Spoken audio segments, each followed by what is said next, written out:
कल्याणच्या वडवलीमध्ये खंडणीसाठी दादागिरी केल्याचा प्रकार घडलाय। शिंदेंच्या सेनेच्या माजी नगरसेवकाच्या मुलाविरोधात गुन्हा दाखल झालाय। वैभव पाटील यांच्यासह एकूण 7 जणांविरोधात गुन्हा दाखल झालाय। शिवीगाळ आणि जीवे मारण्याची धमकीही देण्यात आली आहे।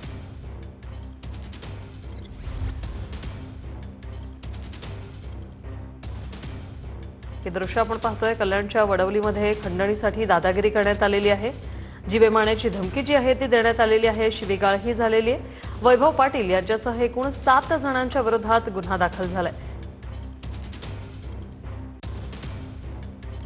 आंबिवली स्टेशन जवळ वडवली गावाच्या भागात माझं एक काम चालू आहे। मंगेशी युनिव्हर्स नावाने तिथेशी काही स्थानिक गुंड आहेत। ह्या लोकांचं तिथे स्थानिक ते गुन्हेगार आहेत आणि त्यांना काही धमक्या, काही एक्स्टॉर्शन म्हणूनच की काही मागण्यासाठी, तर त्याच्यासाठी त्यांनी माझं काम बी बंद केलं।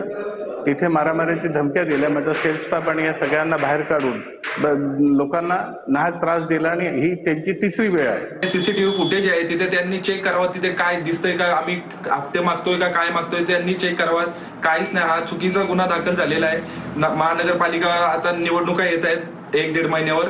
हा आमच्या अपोजिट वाले त्यांना मिळून चुकीचा गुन्हा दाखल करण्याचा प्रयत्न करत आहे। कराडमध्ये 2 गटात रात्रभर राडा झालाय आणि दगडफेक देखील करण्यात आलेली आहे।